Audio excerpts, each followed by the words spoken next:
Bonjour messieurs dames, ici Lord Permaflux pour ce troisième épisode du Let's Play de Wii de Revolution. La dernière fois qu'on s'était quitté, on avait reçu une visite royale. Le roi était venu nous voir dans notre tribunal et après ça, c'était poussé loin de la France et Robespierre était pas content.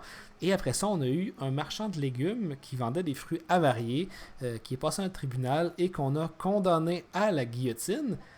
Et c'est ce qu'on va voir à l'instant. Donc, la guillotine, le rasoir national.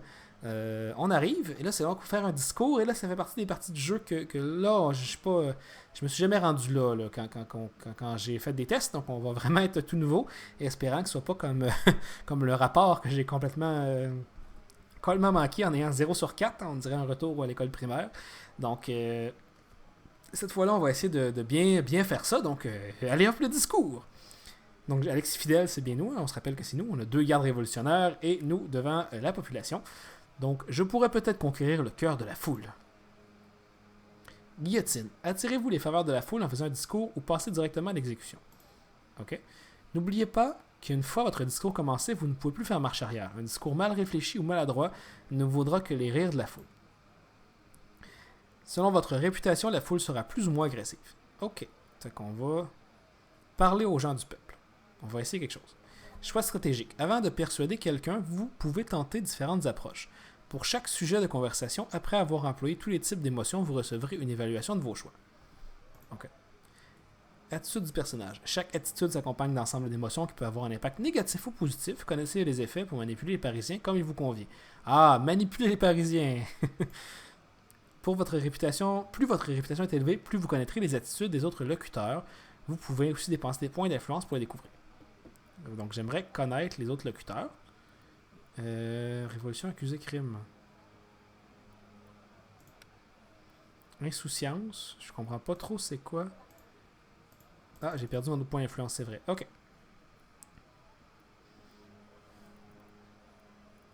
Donc le crime, on va y aller avec. On va y aller insouciance pour le crime. Susceptibilité. Je comprends pas ce qu'ils veulent dire par là. Donc on va y aller avec. On va essayer quelque chose. On va y aller avec agression. Agression.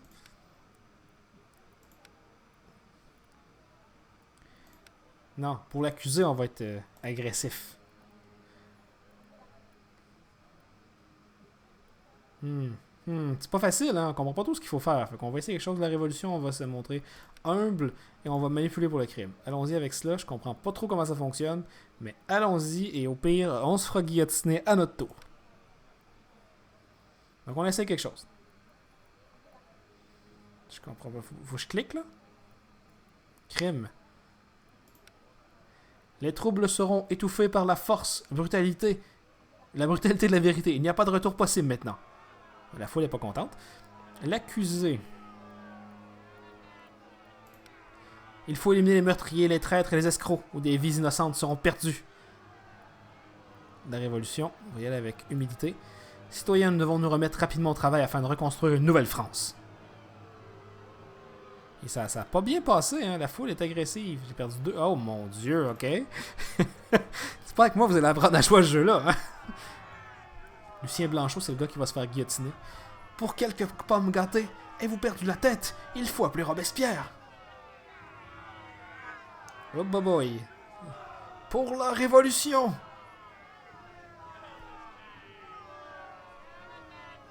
Tirez la corde. Pour la révolution. Ah, c'est moi qui tire la corde, ok. Ben, je vais tirer la corde. Oh. C'était sanglant, ça.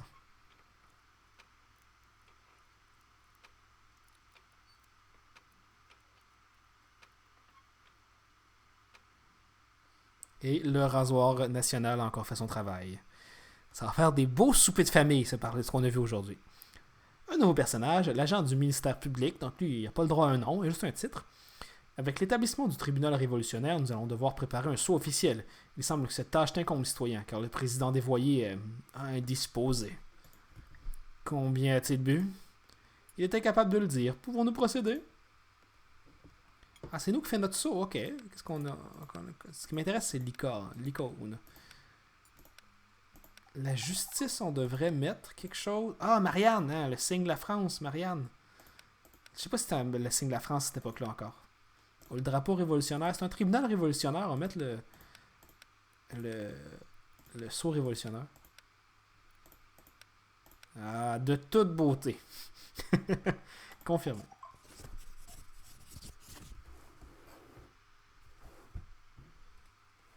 Merci de m'avoir accordé du temps. Je sais qu'il est tard. Le sceau devrait être prêt demain. Bonne nuit. Donc, ça va se coucher. Qu'est-ce qu'on va faire aujourd'hui? Donc, il faudrait se mettre de côté des gens du peuple et notre femme. Fait que, qu'est-ce qui travaille sur le procès de demain? Ah, débloquera davantage d'effets sur de questions au tribunal. Mais tout le monde va en souffrir. Ok, jouer avec les enfants. De quoi qui aide les deux, là, comme ça. Là. Si on a de quoi comme ça, ce serait pas pire. Les manifestations. Lien avec la famille. Il n'y a rien de tel que de passer du temps en famille auprès du feu avec un bon livre. Même si certains pourraient penser que c'est ennuyeux. Ben, on va s'ennuyer dans ce cas-là. Parce que... Ok. Oh. Un petit plus de réputation. Et un peu plus de notre Benjamin là, qui représente... Frédéric qui représente les relations familiales. Acte 1. Liberté, jour 4.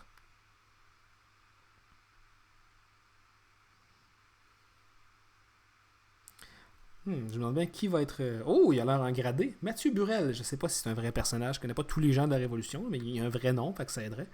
Nous perdons dramatiquement le contrôle des rues. Les gens ont l'impression d'avoir été trahis par le roi. Ben, je sais pas, hein, c'est peut-être ça qui est arrivé. Certains pensent que c'est un espion qui essaie d'échapper à la justice. Des moyens spéciaux devraient être employés pour réprimer le soulèvement. Nous avons besoin de l'opinion des juges pour être sûr que nous agissons dans le cadre de la légalité. Autrement dit, tu as besoin de leur approbation pour tirer sur les manifestants. Les gens n'arrivent pas à contrôler leurs émotions et blessent d'autres citoyens par leurs actions. Regardez les fenêtres. La prochaine fois, ils pourraient faire bien pire que de jeter des pierres. Dans toute forme de révolution, le moment où on se met à tirer sur les citoyens, généralement, c'est un moment qui bascule. On va s'arranger de ne pas faire ça. Nous sommes attristés de voir le soulèvement prendre une ampleur dans les rues de Paris. Burel, le commandant en chef, nous a informé que la garde n'était plus capable de contrôler la situation de manière pacifique. Il est recommandé d'autoriser à employer des méthodes immédiates pour protéger les civils innocents. Nous souhaitons toutefois connaître l'opinion du tribunal. Et là, Raymond Desvoyer, notre ami barbu gris. Je suis favorable à ce que la garde nationale fasse usage de la force face aux voyous qui détruisent la capitale. Je refuse. Les autorisés ne devraient pas faire usage de force envers leurs propres citoyens. Si elles devaient le faire, elles ont déjà perdu la bataille. Je n'approuve pas ce décret.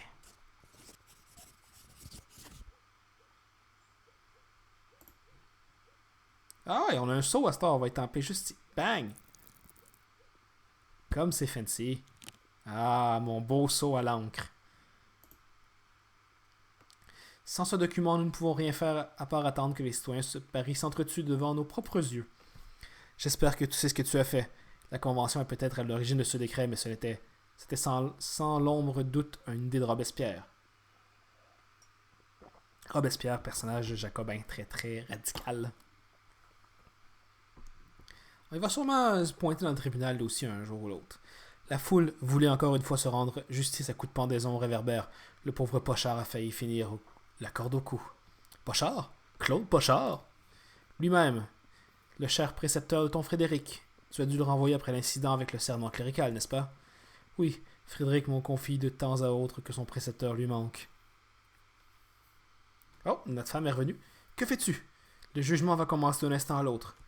C'est au sujet de M. Pochard. Les nouvelles vont vite. Il est accusé d'activité contre-révolutionnaire. Tu le connais. Ce n'est pas possible. Ce n'est pas aussi simple. Allez-vous-en, avant que quelqu'un nous entende. Papa, s'il te plaît. Rentrez à la maison. Pense à ta famille pour une fois. J'ai passé la soirée hier, Mathilde, à lire un livre avec toi. C'était pas assez lire un livre, hein? Papa. Oh, Monsieur Pochard. Ah, d'accord. Donc, on a trois votes attendus. Donc, les gens du peuple s'attendent à ce que Monsieur Pochard soit guillotiné. Les révolutionnaires veulent le mettre en prison. Et ma famille veut qu'on le libère. Donc, Monsieur Pochard, qui était le précepteur de Frédéric, ça a l'air. Donc, précepteur, c'est un genre de mélange entre un gardien et un prof privé. On pourrait dire ça comme ça. Puis ça a l'air d'être un clerc, quelqu'un de religieux, d'après son habit. On va voir notre carnet. Donc on a une peine de mort, 2 prisons et aucune disculpation. On n'est pas on n'est pas très disculpant. Et notre réputation, on a pris un sale coup. Oh boy, ouais, ok. Ça va pas tout à fait bien, hein. Bon, on va essayer de continuer là-dessus. On va essayer d'avoir un meilleur résultat de fonctionnaire à la fin cette fois-là. Donc portons attention à ce qui se passe. On va commencer par la première page. Donc on a un cas de contre-révolution et de trahison. Oh, c'est assez rough ça. Donc Claude Pochard, vicaire, ça c'est un rôle religieux, et précepteur de 26 ans, fils de cordonnier, croit aux idéales des Lumières. Après qu'il ait refusé de prêter serment à la constitution civile du clergé, sa paroisse lui fut dû retirer avec l'interdiction d'exercer son ministère et son bannissement fut prononcé. À un certain moment dans la Révolution, qui se veut plus séculaire, hein, donc contre la religion, les curés et les gens religieux vont devoir prêter serment à la Constitution et non au pape, comme de quoi, à la Constitution révolutionnaire, comme de quoi ils vont supporter la Constitution et pas s'opposer à elle. Il y a plusieurs personnes qui vont refuser de le faire. Ça va être quelque chose d'assez clivant dans l'histoire de la France. Il est malgré tout resté à Paris, poursuivant ses activités en tant qu'instituteur, charge qu'il tenait avant 1789, année de la Révolution. Pochard a été capturé de manière fortuite. Un garde qui avait assisté à son jugement quelques mois plus tôt le reconnut dans la rue et l'arrêta aussitôt. Une enquête conclut au chef d'accusation d'espionnage, de propagande contre-révolution, en vue de préparer une intervention étrangère hostile à la Révolution. Parce que les autres royaumes, hein, on parlait d'Autriche, d'Espagne, sont menés par des rois, des monarques aussi soutenus par leur religion, disons. Et pour pas que la fureur révolutionnaire parte de France et se répare dans le reste de l'Europe, ils vont attaquer la France pour essayer d'éteindre cette révolution-là pour pas que ça se répande dans leur propre pays. Une correspondance avec l'archevêque Jean Arsène de Breteuil, a été découverte dans la chambre que Pochard louait à Marie Gimet, je ne sais pas comment ça se prononce. Le prélat l'interrogeait sur l'état des troubles et les monarchistes clandestins. Quelques effets précieux ont également été trouvés, un calice en or et un reliquaire. En outre, le directeur de l'orphelinat où Pochard enseignait a témoigné que celui-ci remettait en question les lois de la Révolution devant ses élèves. Ça c'est de la trahison envers la Révolution, déclarant qu'elle importait moins que celle de Dieu. Pièce de conviction, lettre adressée à Claude Pochard. On peut-tu avoir accès à la lettre? Pas accès à la lettre. C'est écrit pièce à conviction, mais pas la lire. D'accord. Posons les questions à M. Pochard. Je te prie de te... Oh, il aurait fallu regarder, mais en tout cas, on fera ça après. Je te prie de te présenter, citoyen. Tu me connais, monsieur le juge.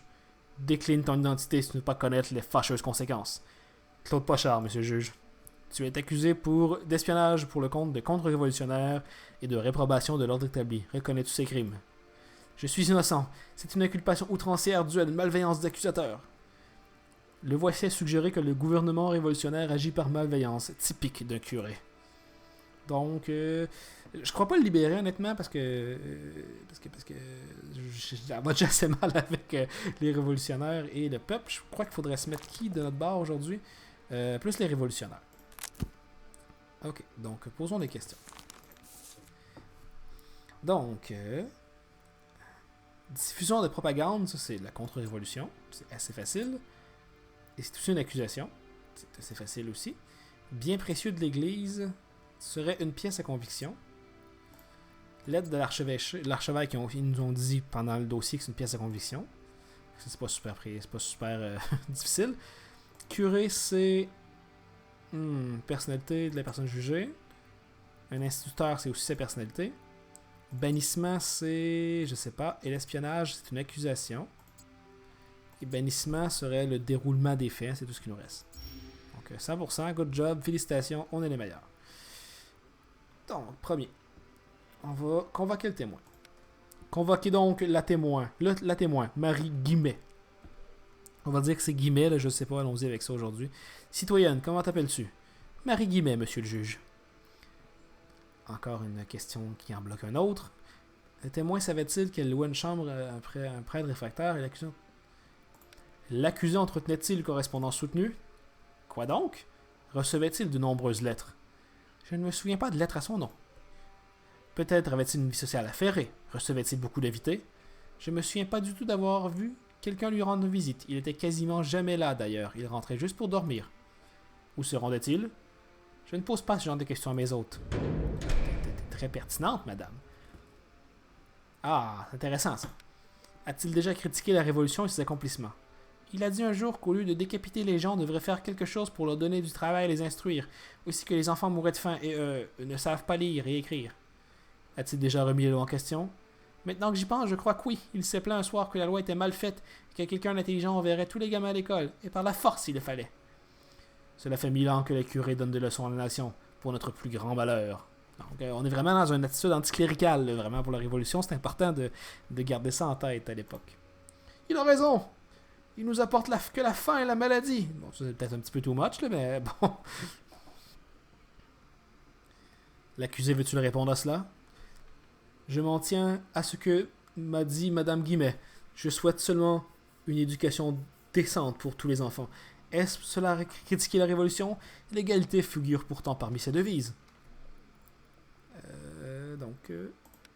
L'accusé a-t-il célébré des messes en dépit du bannissement? Je ne connais aucune église où je puisse le faire. Dans ce cas, à quoi servent le calice et les reliquaires que l'accusé tient en sa possession? À ma pratique religieuse privée. Il est interdit d'administrer des sacrements. Il ne s'agit pas de sacrements, mais de simples prières. La Déclaration des droits de l'homme et des citoyens me permet de prier. Tu es censé connaître la teneur du document. Ce n'est pas la question. En promouvant des superstitions dans un pays progressiste, tu sèmes la sédition. Quel est le traitement perçu par l'accusé en tant qu'instituteur? 2 francs par semaine. Mais la plupart des gens me paient en nature, du pain, du beurre et parfois du vin. Cela ne te contrarie-t-il pas que les pauvres gens doivent priver de leurs enfants de pain pour t'en donner? Bien sûr que si, mais moi aussi je dois manger. Non seulement il cache de l'or sous son matelas, mais il prend le pain des pauvres. Nous exigeons que tu nous expliques d'où vient l'or. Ne sont-ce pas tes compères conspirateurs qui te l'ont envoyé? Bien sûr que non. Cela appartient à ma paroisse de Compan, actuellement sous ma garde. Cet or n'est pas à moi. Ouh, le rasoir révolutionnaire vient de se faire aller. Quelles sont les informations que l'accusé a transmises à l'archevêque de Breteuil? Aucune. Je n'entretiens aucun lien avec l'archevêque. Qu'aurait-il à attendre d'un simple prêtre? Et la lettre? Nous la tenons en disposition.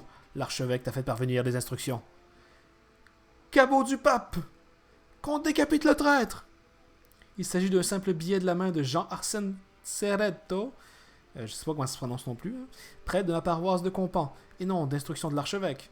Où se trouve-t-il à présent? La seule chose que je sais est qu'il envisage de partir pour la Suisse, mais peut-être a-t-il changé d'avis. C'est pour cette raison en tout cas que je n'ai jamais songé à lui répondre. Quelle coïncidence! L'archevêque de Breteuil demeure présentement en Suisse. C'est en effet une coïncidence. De nombreux ecclésiastiques demeurent en Suisse. Pouf! Qui va croire ça? Pourquoi l'accusé est-il resté en France en dépit de son bannissement? Je devais prendre soin de ma mère souffrante. Sans moi, elle aurait sûrement quitté notre monde. Pourquoi ne l'as-tu pas amenée avec toi? Voilà qui est bien! Asticote donc cette crapule! Les expressions, des fois, là. Je ne pouvais pas me le permettre. Je ne suis qu'un modeste prêtre, n'ayant point le droit d'exercer mon ministère. Il me faut enseigner tous les jours de la semaine pour avoir de quoi vivre. Est-ce pour cela que tu t'es mis à servir d'espion, pour avoir de l'argent? Non, quels renseignements pourrais-je bien glaner qui sont utiles aux émigrés? Les émigrés, c'est tous les aristocrates, les gens qui sont contre la Révolution, qui ont été forcés de quitter la France et qui font des formes de complot à l'extérieur pour essayer de reprendre le contrôle de la France des révolutionnaires. As-tu la prétendue persécution des prêtres, le fameux argument qui agite l'archevêque de Breteuil et Pie VI, le pape, pour convaincre les monarques catholiques de se dresser contre la Révolution. C'est ce que j'expliquais justement. Je ne corresponds point avec les émigrés, et j'écris encore moins à propos des souffrances d'hommes d'église. J'aimerais te rappeler que nous disposons d'une preuve. Mort au menteur! Donc, effectivement, on va se ramasser avec un mort au menteur, j'ai l'impression. Il va falloir faire le rapport, on va le faire comme du monde cette fois-là. Quels effets de valeur ont été confisqués aux prévenus? Donc, on a un calice et un reliquaire.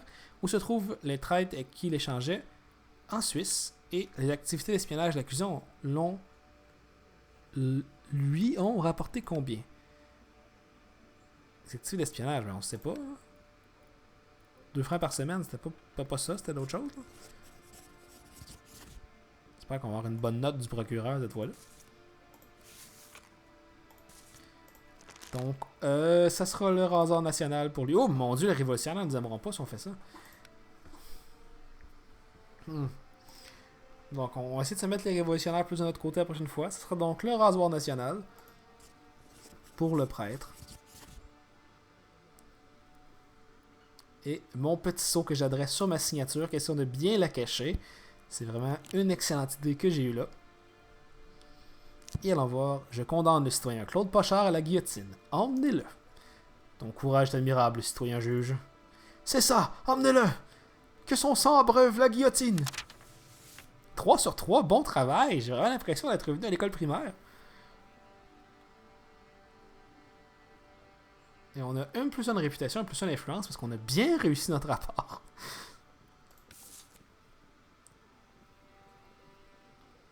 Donc, c'est ce qui va mettre fin à cet épisode. Je vous laisse le suspense. Donc, le prêtre est accusé à la guillotine, accusé et condamné, pardon, à la guillotine. Claude Pochard, qui était le précepteur de mon fils. Je suis un juge bien cruel. On va voir ce qui attend le juré au prochain épisode. Si je peux sauvegarder, je ne crois pas pouvoir sauvegarder maintenant. On va essayer de sauvegarder. Juste pour être sûr. Peut-être que... Ah, sauvegarde, ok. Donc ce discours attendra au prochain épisode. Le temps aussi que j'aille m'informer comment fonctionne le discours, parce que notre dernier discours a été désastreux. Donc j'aimerais bien ne pas qu'il soit pas désastreux cette fois-ci. Donc c'était Lord Permaflux pour le 3e épisode de ce Let's Play sur Wii The Revolution. Je vous souhaite de passer une excellente journée. Ciao!